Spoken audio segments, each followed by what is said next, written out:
Hola, bienvenidos a una emisión más de Derecho a Disentir, espacio dedicado a las opiniones de jóvenes universitarios de diferentes disciplinas y escuelas que pondrán sobre la mesa los temas que más le interesan a la sociedad. El día de hoy platicaremos de la consulta a comunidades indígenas en la construcción de megaproyectos. Para hablar de este tema nos acompañan Luis Manuel Cruz, de Derecho de la Ibero, Estefanía Escobar y Marisol Pavón, de Etnohistoria de la ENA, y Paula Argüello, de Derecho del ITAM. Yo soy Regina Sánchez Azo. Comenzamos.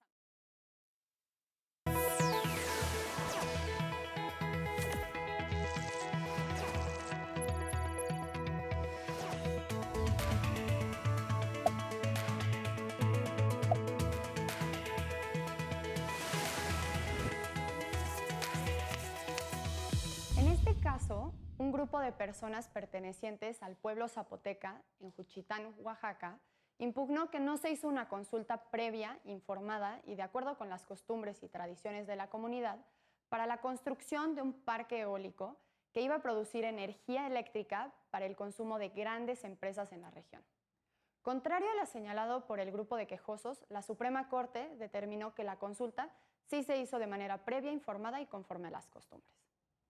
Pues bueno, bienvenidos a las cuatro, a esta emisión de Derecho a Disentir. Y pues por acá tenemos a dos estudiantes de etnohistoria y dos futuros abogados. Entonces, ¿por qué no, Luis? Pues nos empiezas a platicar un poco como una pequeña síntesis de la sentencia y esta parte de si fue o no fue previa la consulta, como para empezar a abrir el debate. Sí, bueno, la legislación mexicana, que se basa mucho como en ciertos estándares internacionales, tiene estos criterios que tú mencionabas y de los más importantes y de los más discutidos, que es de los que trataremos y hay mucha controversia, que es este de que si en realidad se hizo de forma previa o no se hizo de forma previa. ¿Por qué tiene que ser de forma previa? Porque tiene que conocer a los pueblos qué se va a hacer, ¿no? ¿Qué es lo que les espera? Si quieren hacerlo o no quieren hacerlo, qué está en juego. Y Claro, estamos hablando de un megaproyecto Claro. en el que van a venir una empresa transnacional a Juchitán y va a crear este parque eólico gigante y que probablemente va a afectar la forma en la que vive este pueblo indígena, ¿no? Que en este caso era un grupo de zapotecas, ¿no? Pues, ¿por qué no, Marisol, nos dices, por qué es importante la consulta a personas indígenas o a pueblos indígenas? Bueno, en lo que estábamos revisando la consulta previa, bueno, a los pueblos indígenas, porque ellos son los afectados, ¿no? Muchas veces donde se va a construir y eso, son en sus tierras de cultivos, donde siembra, entonces es una afectación directa a ellos. Pero la forma en la que se hace esa consulta, bueno, lo que a mí me parece es que muchas veces es como, ¿les parece está bien? Ah, sí, bueno, va a ser así y así. Pero realmente lo que se debe tratar es de que haya una incorporación de la comunidad hacia los proyectos, porque si no, nunca va a funcionar, no debe ser algo más horizontal el diálogo. De acuerdo, ok. Y bueno, Paula, para ti en esta consulta hay una parte en la que dicen que ya había algunos trámites administrativos que se habían autorizado y aunque ya se habían autorizado, momentos después se hizo la consulta, ¿no? Todavía no habían construido nada, pero ya se habían tramitado algunos permisos. ¿Tú qué opinas? ¿Estuvo bien? ¿Estuvo mal la sentencia de la Corte? A mí el fallo me parece en general bastante lamentable. Me parece que pone un precedente negativo para lo que son los derechos de las comunidades indígenas. La jurisprudencia de la Corte establece 4 criterios mínimos para que proceda la consulta que está previsto en el artículo 2 constitucional. Y es que sea informada, que sea conforme a las costumbres de la comunidad, que sea de buena fe y que esté bien previa. Entonces, el asunto es que cuando ya tienes tus trámites administrativos hechos antes, ya tenían una licitación hecha, ya estaban cambiando el uso de suelo en el momento en el que se hace la consulta, realmente la comunidad no tiene manera de participar en la decisión de cómo se hace el proyecto y de qué manera se hace el proyecto. Y esto es importante principalmente porque las comunidades indígenas son generalmente grupos, no generalmente, son grupos vulnerables que históricamente han tenido una situación de rezago por situaciones de opresión, opresión entendida en el concepto de los 70s como una serie de acciones para disminuir la capacidad de acción de un cierto grupo, y que gracias al movimiento zapatista ha logrado obtener un estándar que es muy bajo, que es el que tenemos en el artículo 2, que es mínimo la consulta, ¿no? Entonces, cuando no respetas el previo para que la comunidad pueda progresar culturalmente o pueda seguir su propio proyecto, que es lo que te permite el artículo 2, generalmente estás generando una afectación a los derechos económicos, culturales y políticos de la comunidad. Entonces, a mí, cuando la sentencia dice, toma muy a la ligera el hecho ya que hubieran trámites administrativos previos a la consulta, sí me genera un conflicto, porque es un grupo que tendría que tener un escrutinio especial justamente por su situación de vulnerabilidad. De acuerdo. Pero también pensemos, bueno, yo coincido contigo, pero además también pensemos lo que estaba en juego, ¿no? O sea, tú ya tienes, o sea, ya al momento en que llega este caso a la Suprema Corte, ya tienes una inversión de por medio que está a punto de empezar y ya tienes, o sea, imaginen la cantidad de energía eléctrica que se iba a producir con este parque eólico, además de los parques eólicos aledaños, y que pues iba a abastecer de energía pues a muchas empresas embotelladoras, armadoras de coches. Entonces, pues a la vez eso iba a generar muchos trabajos, una derrama económica gigante y pues sí, por unos trámites administrativos debió de haberse cancelado. O sea, porque la Corte, si decía no se hizo la consulta, implicaba vamos a echar para abajo todo esto, ¿no? Desde tu punto de vista, ¿crees que valía la pena echar para abajo todo el proyecto? Pues mira, es que creo que no se trata como de un sí o un no, porque por un lado, desde esta perspectiva, pues sí parece que había un beneficio, ¿no? Digamos, de interés nacional.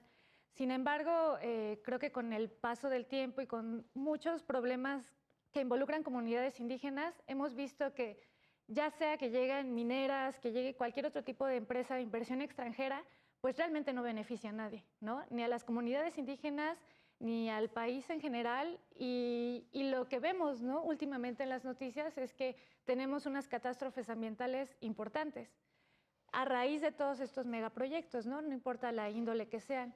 Entonces, creo que hay que tomar con cuidado estas sentencias porque sí pudo haber generado una serie de empleos, ¿ok? Yo veo como esa parte en la que se pudo integrar de algún modo a la comunidad. Sin embargo, las condiciones laborales que suelen generarse tampoco son las que benefician, ¿no?, realmente a las personas.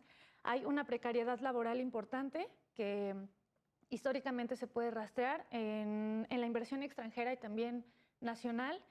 Y también la explotación de recursos y de mano de obra, pues es algo muy, muy alarmante, ¿no? Porque también por eso hay muchas manifestaciones y hay inconformidades al respecto, porque no es que realmente funcione como una integración de la comunidad, o sea, sí, pero a mucho costo. Entonces, yo creo que es delicada esa línea en la que dices, bueno, es que el país pierde. Pues yo no sé si realmente pierde, ¿no? Pierden los inversionistas de ese capital privado. Y por supuesto ganan funcionarios, ¿no? Y gente que está, digamos, articulando el negocio, pero pues lamentablemente siempre salen perdiendo las comunidades y también el medio ambiente. De acuerdo. Luis, por favor. Sí, justo, de hecho creo que es un gran punto. O sea, estoy de acuerdo y sería ingenuo creer que no es necesario que existan minas, ¿no? Que no se talen árboles. O sea, somos seres que utilizamos recursos, pero, o sea, sí, por eso es que hay tantas reglas y tantos procedimientos, ¿no? Que creo que uno de los grandes problemas es que aquí en México no son tan claros. Y digo, y si nos vamos al 89, a la creación de este convenio de la OIT, o sea, es producto no de una iniciativa gubernamental. O sea, es el miedo de las empresas a que no los demanden, ¿saben? O sea, yo creo que, o sea, le falta, ¿no? O sea, está medio, escabrosa ahí la sentencia. Entonces, ¿tú hubieras cancelado el proyecto? Yo tal vez sí. Es que no es algo aislado. O sea, estamos hablando de megaproyectos que desde carreteras hasta grandes complejos. O sea, es algo que es muy peligroso y si no se respetan los derechos de Pero en forma este muy caso, concreta, pensemos en este caso. en este caso sí. Tú sí lo hubieras cancelado. Sí hubiera ¿Tú, cancelado. Paula? Yo, es que no necesariamente creo que tendría que llevar a, vamos a cancelar el proyecto del todo. El asunto es que hay un procedimiento grabado que es, tú tienes que hacer la consulta indígena en los territorios, en donde haya una afectación a un pueblo indígena. Y cuando piensas a considerar que es una formalidad más, le estás dando un trato inferior a esa comunidad indígena que sí tiene derecho a opinar. ¿Por qué? Porque tienen una serie de derechos económicos, políticos y culturales que tienen que tomarse en cuenta por cuestión de derechos humanos, simple derechos humanos. Entonces, si tú empiezas a considerar que respetar los derechos humanos básicos de una comunidad es un simple papeleo, también estás dando un precedente espantoso. Entonces, lo que podría haber dicho es que se reponga la consulta y que se haga bien esta vez.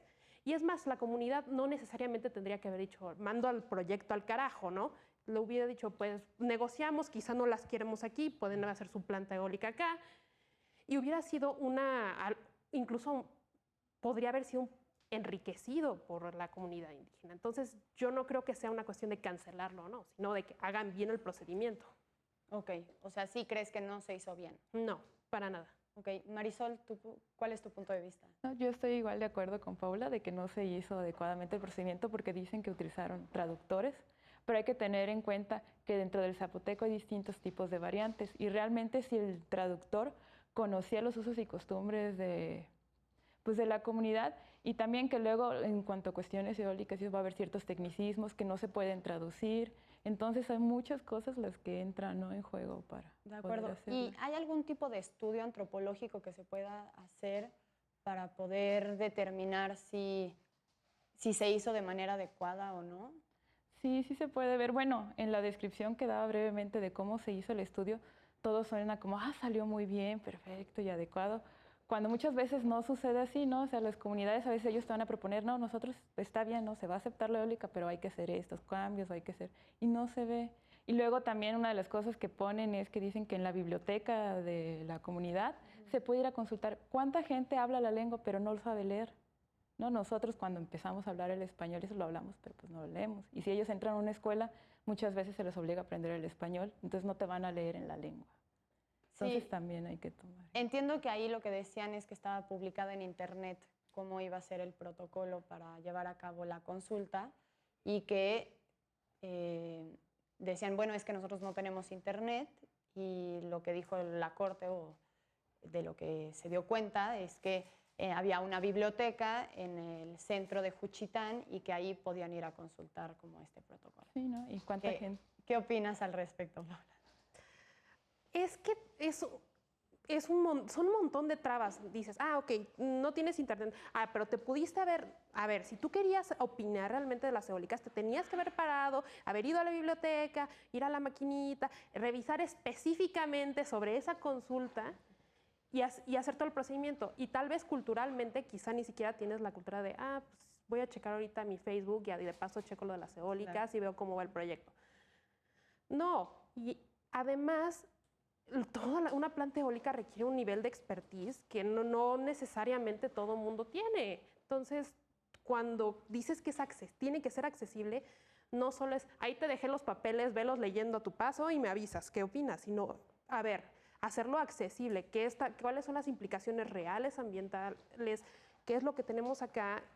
Y aquí fue como de, pues ahí tienen los papeles, tú date y si lo leíste bien y si no, pues no quisiste porque no te fuiste a la biblioteca y no hiciste todo ese proceso especial para poder participar democráticamente, no inventes. Ok. Marisol, ¿qué tienes que decir al respecto? Pues sí, es que también es muy cuestionable esa parte del procedimiento porque, como justo decía Marisol, ¿no? O sea, todo parece así perfecto, como que ya está, pero la realidad es que en el trabajo antropológico no pasa así, ¿no? Hay un apartado en el que dice que tuvo un traductor, ¿no? Esa parte es como de antropología jurídica y la verdad es que eso casi no sucede, ¿no? Por no decir que no sucede. La mayoría de los procesos que se llevan a cabo con personas indígenas no tienen un traductor, ¿no? Y a raíz de eso se cometen una serie de imprecisiones jurídicas contra estas personas muy difíciles de resolver, porque, pues, para empezar, difícilmente tienes traductores, especialistas en lengua, y ahora decir, bueno, sí, estuvimos con una serie de personas platicando en zapoteco, o sea, todo muy específico, riguroso en la lengua, pues desde el trabajo antropológico es muy difícil de creer. Y, O sea, ¿qué debió de haber dicho la sentencia? O para que ustedes, o sea, pudieran decir, en verdad sí se hizo, porque noto que las dos dicen como, no les creemos tanto. sí, lo que pasa es que siempre en el trabajo antropológico hay como una serie de puntos, ¿no? A abordar, que es, bueno, adentrarse en la problemática, sobre todo social, que viven las comunidades. Y muchas de estas problemáticas empiezan desde servicios de drenaje, de salud, etcétera, que por lo regular siempre demandan antes de contestar, ¿no? Realmente, en este caso, por ejemplo, a la eólica. Entonces, como que a raíz de preguntar sobre un problema salen, ¿no? Otros asuntos de precariedad social. Y entonces, por lo regular, en los informes antropológicos, todo eso se ve reflejado. Y aunque sea la información muy precisa de la construcción de la eólica, se vería, ¿no? Como las otras aristas. Y de repente todo es como muy claro, muy preciso, muy perfecto, por así decirlo. Y dices, pues es que aquí no hubo trabajo antropológico, ¿no? Sí, porque, bueno, una de las cosas que se debe hacer es contextualizar, ¿no? Saber cuáles son las deficiencias que se tienen, las necesidades que hay, porque a partir de ahí puedes empezar a ir tratando, ir viendo. Y muchas veces también en cuanto a cuestiones del traductor, lo que hacen es como, tú hablas español y hablas zapoteco, bueno, a ti te vamos a utilizar, pero pues la persona desconoce, ¿no? Muchas veces ciertas cuestiones de los tecnicismos o palabras. Y para buscar un traductor, pues tendría que ser, ¿no? Como alguien que esté avalado, que conoce la lengua, pero que también conozca sus usos y costumbres y no simplemente como lo mencionan así de, sí, uso utilizarlo. Okay, o sea que sí debían de aclarar que además de conocer el zapoteco, que fuera el que se habla en Juchitán o en esa comunidad y además que conociera los usos y costumbres. Tal vez para que fuera más creíble. Sí. Sí, sí. Y bueno, regresando un poco al tema. Bueno, por favor. Es que rapidísimo, creo que está extraordinario esto, porque el problema creo que es de ponerlo en práctica, ¿saben? Porque la ley incluso en México pues, está bastante bien. O sea, lo que es Colombia, lo que es Bolivia, lo que es Ecuador y lo que es México son los países, o de los países al menos en Latinoamérica, más desarrollados como la integración de los pueblos indígenas. Entonces, imagínense cómo está, por ejemplo, Salvador, ¿saben? El problema creo que es cuando se lleva a la práctica, que es lo que estamos viendo aquí, porque la ley, por ejemplo, sí prevé un traductor, ¿no? Pero ¿hasta qué punto o qué tan claro? ¿Sí me explico? Sí, y bueno, y también cuánta gente hay especializada, ¿no? De traductores, cuánta gente se le da como pues la capacitación y la designación para poder resolver ese tipo de problemas, pues no lo hay, ¿no? Entonces, exacto, o sea, la ley lo prevé, pero no se pone en práctica como se debería de poner en práctica.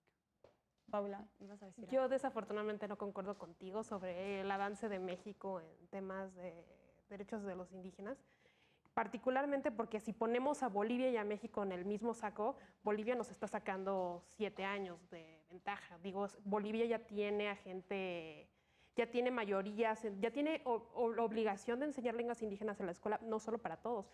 Tienen la obligación de que los representantes parlamentarios hablen lenguas indígenas. Tienen la obligación de que hayan representación de todos los grupos dentro del Congreso. Entonces, nosotros estamos muy lejos de eso.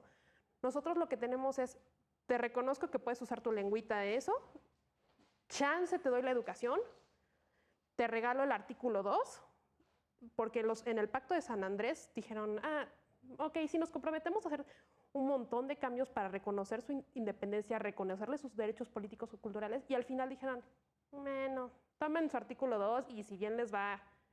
Entonces todo siempre es así y todo es siempre de una situación como de, siempre es una situación de opresión realmente.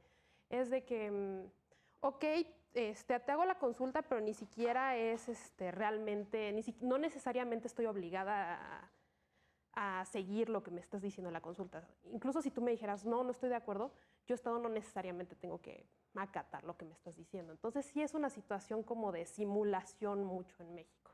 Sí, Ok, si quieren, si les parece bien, ahorita que regresemos del corte, platicamos sobre estas simulaciones que tal vez sí se dan y que, bueno, pues platiquemos cada uno, bueno, platiquen sus puntos de vista al respecto. En unos minutos más regresamos aquí a Derecho a Disentir. Ya estamos de vuelta en Derecho a Disentir y estamos platicando sobre las consultas a pueblos y comunidades indígenas y nos quedamos en la parte de si hay una simulación, ¿no? O sea, si solo es el papel y en la realidad, ¿qué es lo que está pasando, ¿no?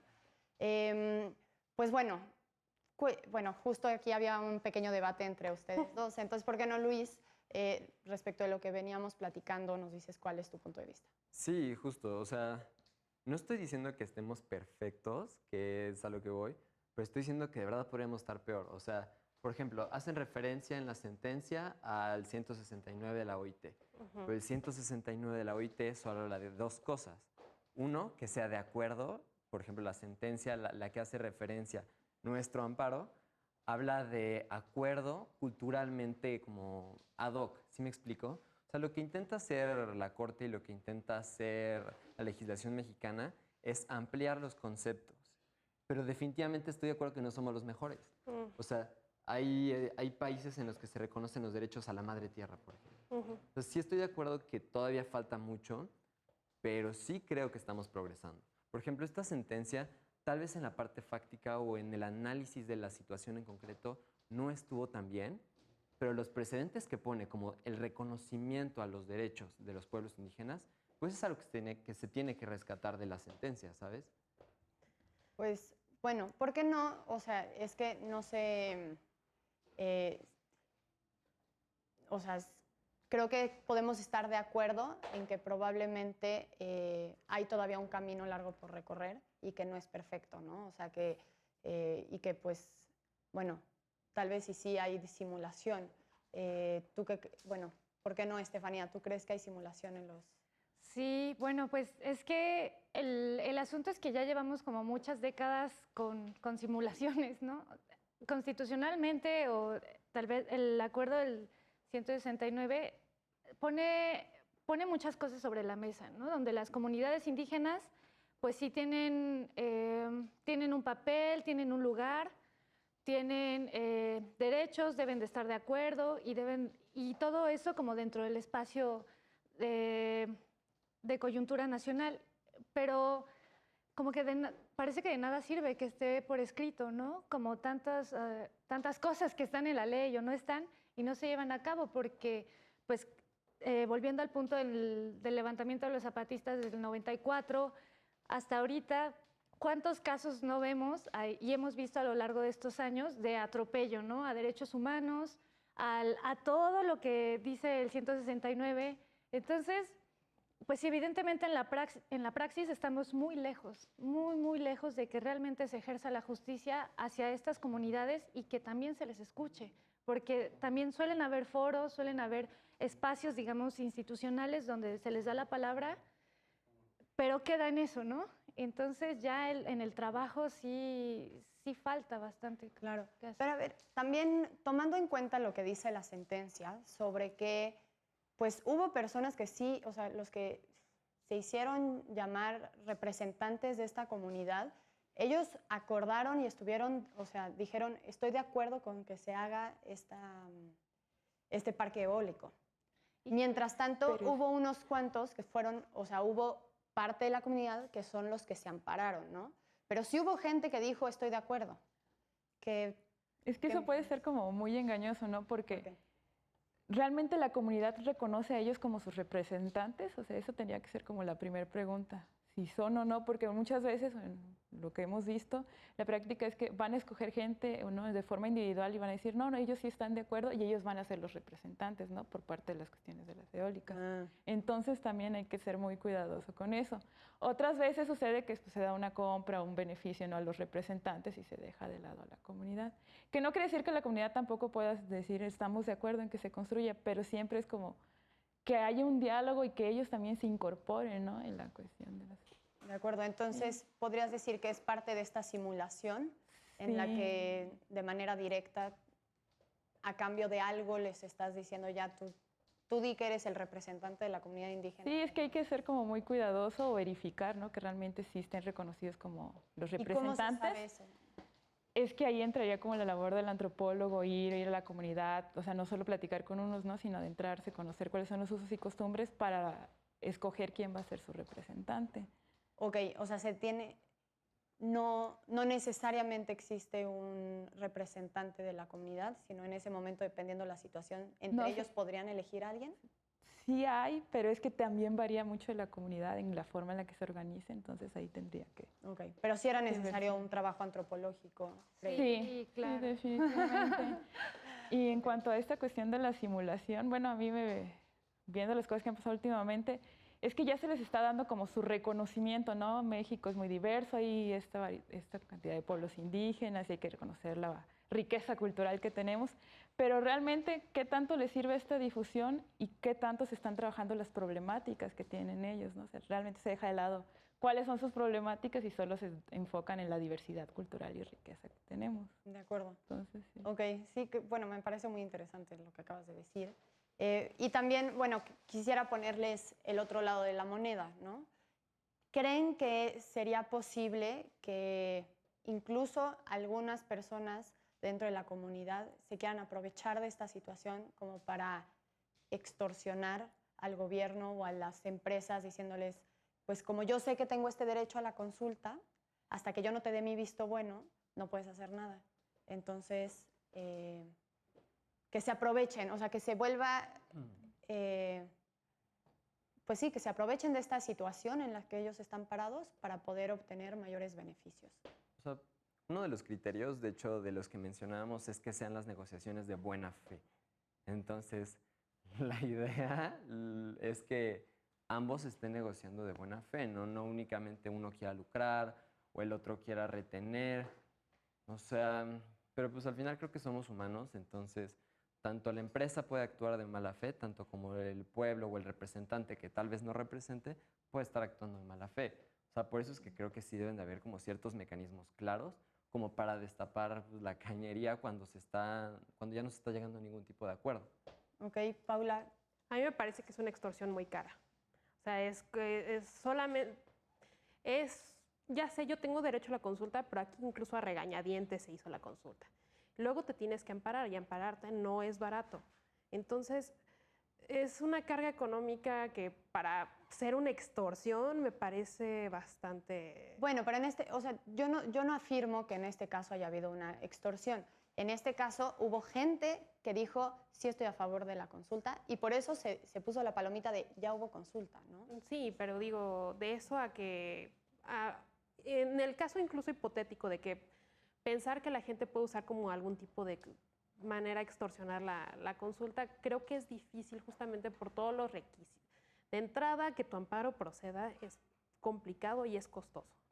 Entonces, de entrada, todo ese proceso me parece que ya dificulta que tú quieras seguir con lo de la consulta. Además, sí se las dieron a regañadientes.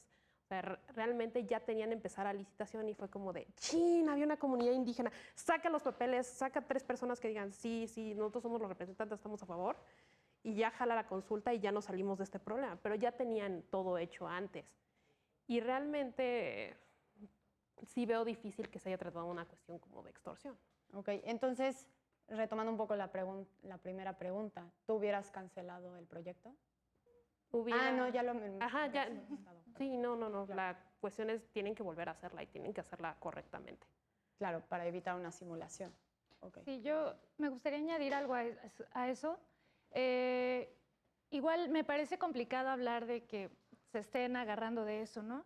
Pero suponiendo, solo lanzando la hipótesis de que sí, creo que no sería gratuito, ¿no? No sería como para un beneficio personal. Creo que eso destaparía justo distintas problemáticas que hay, ¿no? Que viven en general las comunidades indígenas, y es que pues están fuera del Estado prácticamente, en el sentido de que pues no hay una preocupación real por la salud, porque vivan dignamente con todo lo que implica. Entonces, en el caso hipotético de que se estuvieran agarrando de eso, creo que sería un gancho para destapar todos estos problemas, ¿no? Y decir, es que aquí están pasando cosas, ¿no? Y pasan desde hace muchísimo tiempo y a nadie le importa porque no hacen nada. Claro, o sea, ¿tú crees que podría ser, o sea, se podría justificar? O sea, al estar rezagados hay tantas deficiencias que incluso dirías como, pues entiendo por qué están pidiendo más, porque les faltan muchas cosas, muchas Pues, necesidades por ser cubiertas.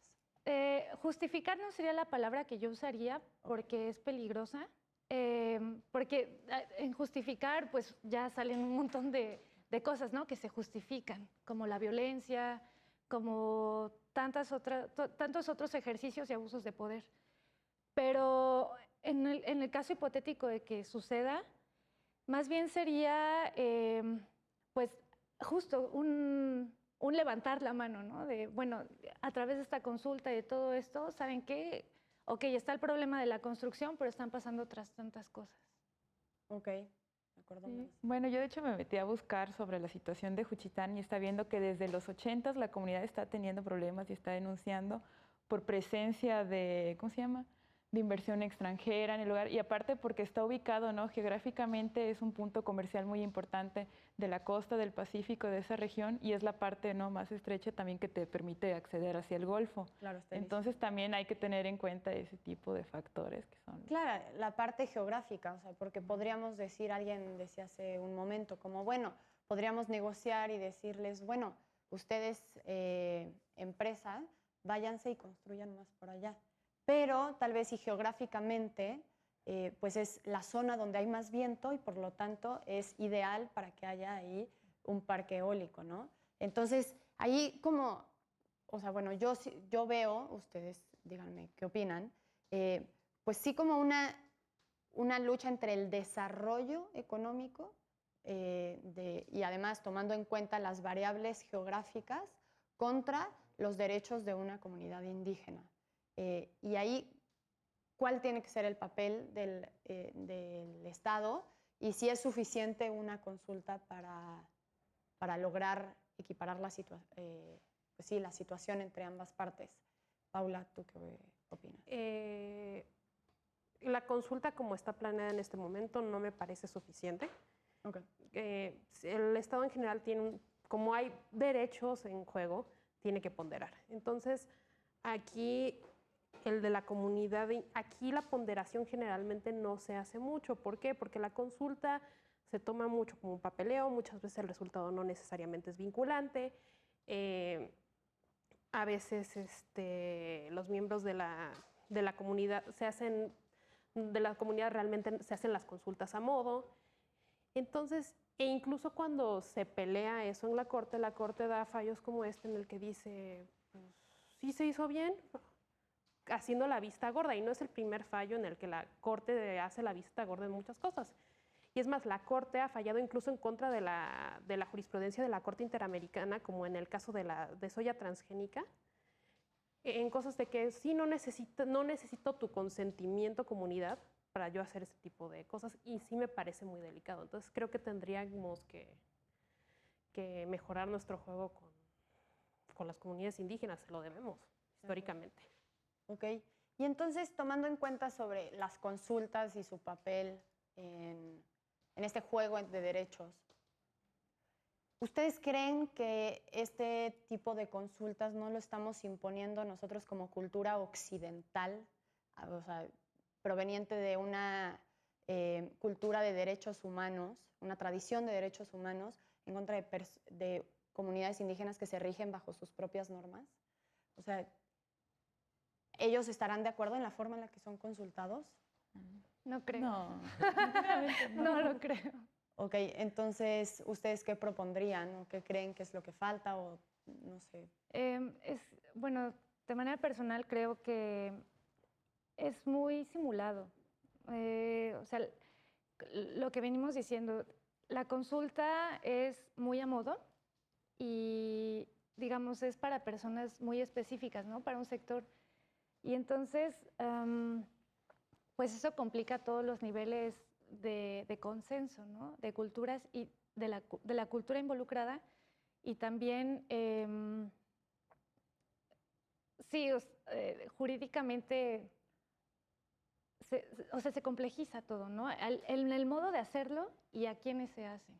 No es que esté mal consultar, sino el cómo se lleva a cabo es lo problemático. Ok, bueno, pues tengo un gran ejemplo para ustedes de otra forma de consultar, y para hacer el Tren Maya, pues se consultó a la Pachamama, ¿no? O sea, pues a las culturas mayas dentro de la península de Yucatán para ver si estaban de acuerdo con que se construyera el Tren Maya. ¿Es mejor? ¿Es una mejor opción? Marisol. Bueno, es que para mí, o sea, a los que les deben de consultar es a ellos porque son sus tierras, ¿no? Y ellos son los principales afectados que se van a ver con esto. Porque no solo es como, va a ser un pedazo de tierra que van a ceder, no sabemos cuáles son sus caminos de ellos que utilizan para movilizarse. En esa región, bueno, una de las partes donde se planeaba que pasara el Tren Maya, o se planea que pase, son las pocas tierras de cultivo que hay en esa región. Entonces la gente también por eso no quería. Y también cómo va a transformar su vida, ¿no? Después de eso, con la presencia del turismo, con el paso de gente pues ajena, ¿no? Aparte de lo que es su cultura. Entonces, para mí ellos son los adecuados. Pero entonces, ¿la consulta que se hizo estuvo bien? O sea, pensando en que las consultas que ya tenemos, como nosotros los estamos previendo, y que sea previa, informada, conforme a las costumbres de las comunidades, decimos, pues es que no está funcionando, es una simulación. Pero ya tenemos una alternativa, ¿no? O sea, bueno, pareciera ser, tenemos este ejemplo claro de otro tipo de consulta que se hizo. Entonces, ¿qué opinan de estas otras alternativas? Si quieren llamarlo alternativa o no. Luis. Pues es que es muy difícil, regresando como a la parte de la occidentalización, ¿no? O sea, creo que se hace lo que se puede, lo que se les ocurre, lo que salga nuevo, lo que diga la comunidad internacional, pero pues no parece ser suficiente, ¿sabes? Pero también creo que es muy difícil llegar a acuerdos. O sea, es muy difícil tener a todos contentos también, pero no puedes decidir algo a costa de la violación de derechos humanos, de, como tú decías, cuando tiene que haber un escrutinio estricto, con pueblos que son culturalmente, históricamente violados sus derechos. Entonces, o sea, sí estoy de acuerdo que deben de haber consultas, incluso me parece algo fundamental, pero tal vez, por ejemplo, debería haber un trabajo antropológico muchísimo más fuerte. Y entonces, respecto de esta consulta que se hizo al pueblo maya, ¿qué opinas? No sé, la verdad es que no estoy tan informado, tendría que meterme un poco más. Ok. Pero pues no estuvo tan mal, no sé, ¿o qué piensan ustedes? Paula, ¿tú qué opinas? La consulta tiene buenas intenciones, espero. Pero el tema es que ni siquiera tienen muy claro la cuestión de cómo lo harían, nada más tienen la idea de vamos a hacer el Tren Maya, pero no tienen ninguna información relevante que sí debería llegar particularmente a las comunidades indígenas que se van a ver afectadas, sobre todo la parte de impacto ambiental. Y también la consulta es no solo, vamos a hacer este proyecto, les late o qué proponen ustedes, y esa parte propositiva generalmente siempre se deja fuera de las consultas. Entonces, sigo bastante escéptica de este nuevo procedimiento de consulta. Ok. Estefanía, ¿cuál es tu opinión al respecto? Bueno, creo que más, o sea, aparte de la consulta, también el punto está en la negociación, ¿no? Que haya negociación, ¿no? O sea, aquí ¿hubo o no negociación? Pues no parece haberla. Y digo, o sea, justo si son tierras importantes, no porque se nos ocurre, sino porque hay un sustento, ¿no? Que es el alimento, son las zonas de cultivo y demás. Y si de todos modos se va a imponer una construcción de este tipo o planes de este estilo, creo que debería de haber más negociación, profundizar más en el modo en el que, bueno, si de todos modos lo van a hacer, buscar otro modo, ¿no? de no afectar directamente esta parte, ¿no? Del sustento, del impacto ambiental, que también es muy importante y muy delicado hoy en día, que justo si lo hablamos tanto es porque pues nos conciernen, ¿no? Y no es para nuestros nietos ni para nada, sino es para nuestro ciclo de vida también. Entonces, si quieres, ahorita que regresemos del corte, hablamos más sobre pues cómo creemos que debería de ser la consulta, esta parte de la negociación, tomar en cuenta los factores ambientales y pues dónde estamos parados hoy y tal vez y si podemos platicar de casos extranjeros, si les parece bien. Pues entonces en unos minutos más regresamos a Derecho a Disentir. Ya estamos de vuelta en Derecho a Disentir y estábamos platicando sobre 2 ejemplos claros de consultas a comunidades indígenas. Y en esta comparación que hacíamos sobre lo que se hizo en Juchitán y lo que se hizo en Yucatán, pues al parecer, bueno, ¿a alguna les gustó más? O sea, Marisol, ¿a ti cuál te gustó más o ninguna? Ay, es que siento que ninguna, en el aspecto en el que no hay realmente una preocupación, ¿no? O sea, de plantear una forma adecuada con la comunidad. No quiere decir que ellos van a estar siempre en contra, pero la forma en la que se plantea siempre es como, se va a hacer esto y esto y el otro, y no es como, ¿ustedes qué les parece? ¿Cuál es la propuesta por parte de ellos? ¿No? Que siempre que debe de haber una cuestión de intercambio, ¿no? Hago mucho énfasis en eso porque pues, no se da de esa forma. Y se supone que se hicieron, ¿no?, estudios y eso, y cómo el tren va a pasar por una zona de cultivo, ¿no? Entonces realmente hay como... Sí, no, ninguna de las dos a mí me... Ok, Luis, ¿a ti, tú con cuál te quedas? No sé. Es que creo que las dos tienen igual problemas de operatividad, que es lo que estábamos mencionando. Y que de hecho me hicieron reflexionar mucho. Por ejemplo, aparte de las negociaciones, o sea, sí son negociaciones de buena fe, pero ¿y qué más, no? Por ejemplo, tendría que decir propositivas, ¿no? Que es lo que ustedes mencionaban. Está bien, ya no podemos plantar aquí, pero bueno, mínimo denos alimento, ¿no? O díganos dónde plantar, o nosotros les decimos a ustedes dónde poner, ¿saben? Ok, Paula. Ninguna de las dos. Creo que las dos están a modo. Las dos son a modo, de acuerdo. Y por último, Estefanía. Sí, tampoco estoy de acuerdo con ninguna de las dos porque además también es una visión muy paternalista, ¿no? Nosotros somos los que llegamos con ustedes y realmente no se deja hablar, ¿no? Expresar. O sea, las comunidades indígenas no son niños, ¿no? Son personas y hay muchos que son especialistas, o sea, no es precisamente gente totalmente ignorante, ¿no? Dentro de las comunidades hay muchos especialistas en muchas áreas y entonces, o sea, yo creo que ahí hay un buen porcentaje para diálogo, ¿no? La cosa es que pues no hay que hacerse de la vista gorda de, ay, es que no tienen quien les diga lo que tienen que hacer, ¿no? Lo que tienen que decidir. Entonces, ese es el punto, me parece, de que dejemos de ser tan paternalistas en ese sentido. Ok.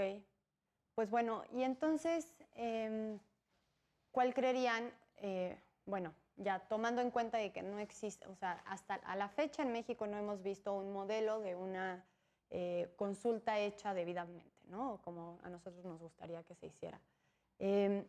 Pero también existe esta parte de la negociación que de alguna forma sí se llega a dar, ¿no? Y, por ejemplo, en el caso concreto del que estamos discutiendo en el parque eólico, pues en un principio se iba a dar solo energía pues a estas empresas que estaban instaladas alrededor de donde iba a estar este parque eólico, ¿no? Y entonces fue como de, no, pues como a ellos sí y a la comunidad indígena que estás afectando, no.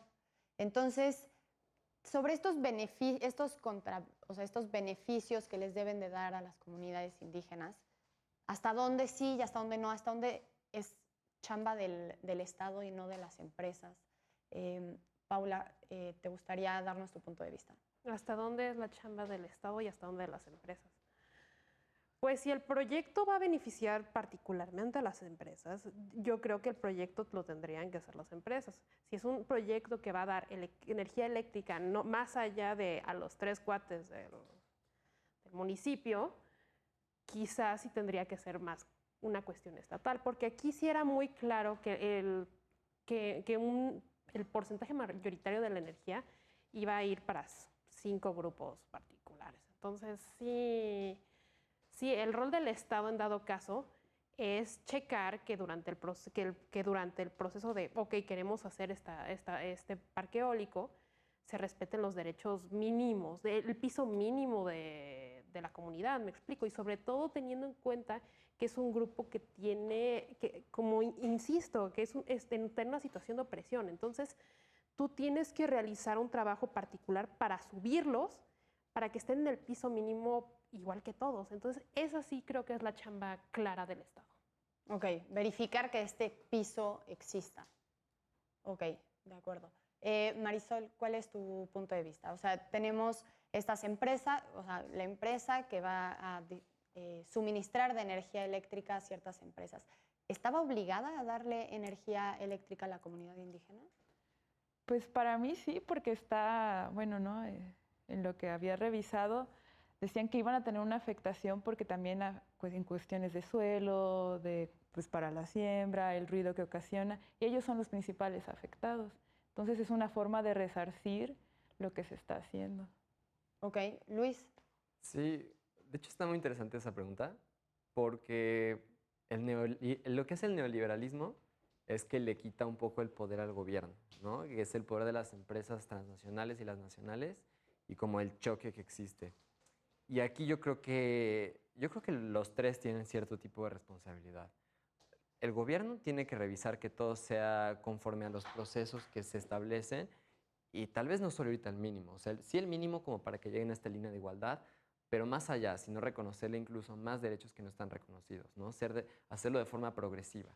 La empresa tiene la responsabilidad de respetar esa normatividad y respetarla bien. Y los pueblos indígenas, pues de hacer valer sus derechos, ¿no? Porque si las empresas transnacionales no lo hacen, el gobierno no lo hace, pues creo que tienen el deber y la obligación de hacerlo ellos, ¿no? Ok, Estefanía. Sí, bueno, pues es que más bien el Estado debería, ¿no?, regular sistemáticamente y minuciosamente cada una de las inversiones, ¿no?, tanto extranjeras como nacionales, sobre todo las extranjeras.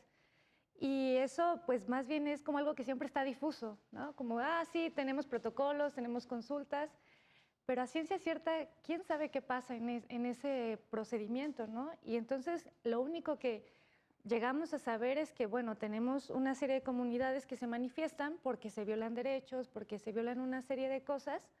Entonces dices, bueno, claro, ahí está fallando algo, naturalmente.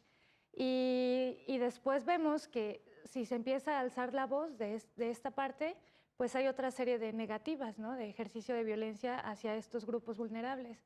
Y el Estado no interviene, o sea, ¿qué hace, no? ¿Qué hace? Realmente más bien sigue concesionando, sigue dando permisos y no hay un apoyo real. O sea, más bien salen con estas cosas de, bueno, sí estamos resolviendo, pero quién sabe en dónde, quién sabe cuándo, quién sabe con quién. Entonces ahí hay como muchos hoyos negros, muchas lagunas que no hay claridad, no hay una transparencia como se suele presumir. De acuerdo.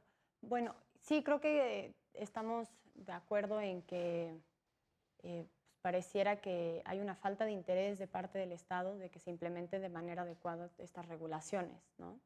Y realmente, como dicen, ¿no? O sea, nos jactamos de que estamos orgullosos de ser culturalmente diversos, pero en la práctica, ¿qué es lo que está pasando, ¿no? Pues, ¿por qué no empezamos a platicar o cada uno empieza a exponer sus conclusiones sobre ya pues las diferentes temáticas que hemos abordado durante el programa? Marisol, ¿te gustaría empezar? Pues para, bueno, ser como manera de cierre, yo siento que hay que replantear, ¿no?, la forma en la que hacen estas consultas y yo vuelvo a lo mismo de integrarlos, pero integrarlos no es como, sí, vengan ustedes para acá, sino ustedes qué están proponiendo, cuáles son las cosas que se están viendo y que realmente se lleve a la práctica todos estos derechos, todas estas cuestiones que se están dando para protegerlos, que no solo se quede en reconocer, pero que no se aplique. Ok, y nada más retomando un poco de lo que acabas de decir sobre que haya una contrapropuesta de parte de las comunidades indígenas, pues tal vez ya alguien podría decir, ¿no? O sea, pues no conocemos los tecnicismos, ¿no? O sea, ¿ahí qué? O sea...